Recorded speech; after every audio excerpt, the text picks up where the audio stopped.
Hai Sobat DRV, kembali lagi bersama saya Indah Sundari, seorang psikolog yang selalu membagikan konten terkait dengan kesehatan mental dan isu psikologis yang ada di masyarakat. Di Curhat Bareng Indah kali ini, kita akan membahas satu fenomena yang akhir-akhir ini lagi banyak banget diperbincangkan dan jadi headline berita di Indonesia, terkait dengan kasus pelecehan seksual. Mirisnya, kasus ini semakin banyak dilakukan justru oleh orang terdekat, baik itu dari keluarga, pasangan, atau bahkan orang yang sudah dipercaya oleh korban yang justru malah memberikan tindakan yang tidak menyenangkan seperti ini. Apa sih yang kemudian bisa menjadi dampak bagi para korban ketika mendapatkan pelecehan seksual khususnya dari orang terdekat?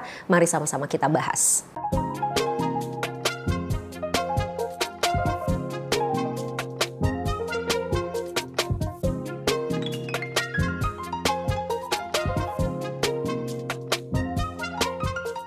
Pelecehan seksual tentu adalah hal yang memang tidak bisa kita anggap benar dan memberikan dampak yang luar biasa besar bagi korban. Jadi mau siapapun yang melakukan pelecehan seksual, tentu hal ini adalah hal yang sangat miris dan bisa memberikan dampak traumatis bagi para korban. Tapi ketika pelecehan seksual ini dilakukan oleh orang terdekat, tentu saja dampak traumatisnya bisa berkali-kali lipat, bahkan bisa memberikan dampak yang luar biasa lebih besar bagi korban itu sendiri. Ketika pelecehan seksual dilakukan oleh orang terdekat seperti orang tua, saudara, paman, ataupun pihak yang memang kita percaya selama ini, dampak traumatisnya akan menjadi lebih besar dan akhirnya akan menjadi lebih sulit nih bagi korban untuk menyelesaikan persoalannya. Ketika orang terdekat memberikan perlakuan seperti ini atau melakukan tindakan terkait dengan pelecehan seksual kepada korban, tentu korban akan merasa dia sangat dikhianati, atau dalam istilah psikologi kita kenal dengan istilah betrayal trauma. Adanya trauma karena rasa dikhianati oleh orang yang selama ini sudah kita percaya. Ketika kita percaya kepada seseorang, tentu kita akan menaruh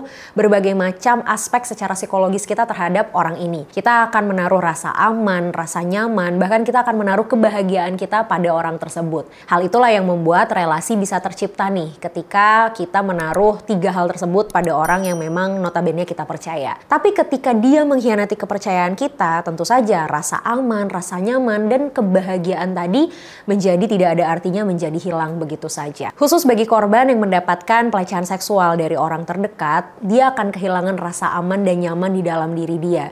Dia kemudian akan bingung untuk mencari perlindungan kemana, dan akhirnya dampak selanjutnya yang bisa terjadi pada dia adalah akan terjadi trauma, stres berlebihan, atau bahkan sampai depresi. Dampak lain yang juga bisa dirasakan korban ketika dia mendapatkan pelecehan seksual dari orang terdekat adalah dia akan merasa bahwa diri dia ini kotor. Atau dengan kata lain, dia merasa diri dia ini sudah tidak ada harganya, sudah tidak ada nilainya, dan dia juga akan mulai memiliki self-image yang buruk terhadap diri dia sendiri. Dia akan ngerasa dia tidak pantas untuk hidup, dia tidak pantas untuk dicintai, dia tidak pantas untuk dekat dengan orang-orang yang ada di sekitarnya dia. Terlebih yang paling parahnya nih Sobat DRV, kalau ternyata orang-orang terdekat lain, pihak keluarga lain itu tidak memvalidasi apa yang memang sedang dia alami, tidak turut memberikan dukungan, tidak turut memberikan bantuan, dia akan semakin merasa kehilangan arah. Dia akan semakin merasa bahwa tidak ada orang yang memahami situasi dia, tidak ada yang mau mendengarkan keluh kesah dia, tidak ada yang mau membantu dia. Nah, dalam hal ini menjadi pembelajaran buat kita semua Sobat DRV bahwa ketika orang terdekat kita menjadi korban dari pelecehan seksual, yuk belajar untuk mendengarkan terlebih dahulu. Beberapa hal yang memang bisa kita lakukan jika kita adalah orang terdekat dari korban, gak apa-apa loh buat kita berusaha menerimanya dulu, berusaha untuk mendengarkan dulu dan kemudian memvalidasi apa sih sebenarnya yang dirasakan oleh korban. Yang kedua, belajar untuk bisa menjadi orang yang mau mendukung situasi yang sedang terjadi pada korban. Jangan menyalahkan, jangan mempertanyakan, jangan justru malah mendebat korban untuk misalnya bilang, kenapa waktu itu gak teriak, kenapa waktu itu gak mencari bantuan, kenapa waktu itu nggak meminta pertolongan. Ada beberapa hal yang harus kita pahami nih Sobat DRV. Ketika seseorang mendapatkan perlakuan kekerasan ataupun pelecehan seksual, ada situasi psikologis yang disebut dengan immobility, di mana kita itu berada dalam kondisi freeze selama beberapa saat dan kemudian di situ kita jadi bingung untuk melakukan apa. Ada perasaan yang berkecamuk seperti rasa takut, bingung, rasa panik, rasa cemas yang membuat kita tidak bisa mengambil tindakan sesegera mungkin.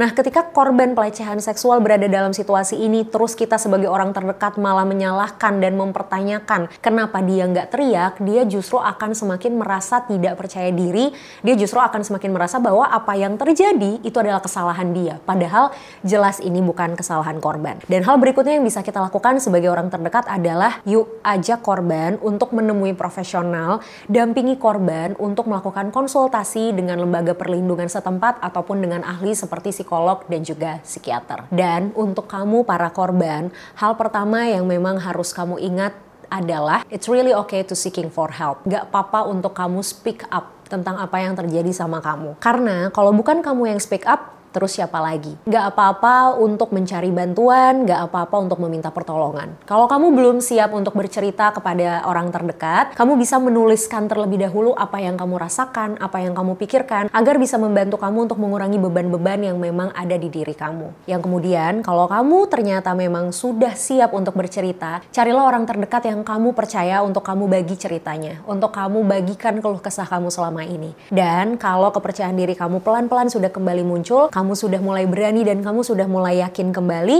yuk temui profesional, minta bantuan ahli, datangi pihak yang berwajib untuk melaporkan tindakan ini dan minta perlindungan. Pelecehan seksual tentu bukanlah hal yang bisa kita benarkan. Jika pelecehan seksual ini dilakukan oleh orang terdekat, tentu hal ini akan memberikan dampak trauma yang luar biasa besar. Belajarlah untuk bisa mengingatkan orang-orang terdekat kita untuk tetap bisa menjaga diri, mengontrol diri, agar tidak menjadikan tindakan kita sebagai bentuk yang memang kemudian merugikan orang lain. Dan bagi kalian semua yang pernah menjadi korban pelecehan seksual, yuk gak apa-apa untuk bangkit, gak apa-apa banget untuk meminta pertolongan, gak apa-apa banget untuk berani speak up.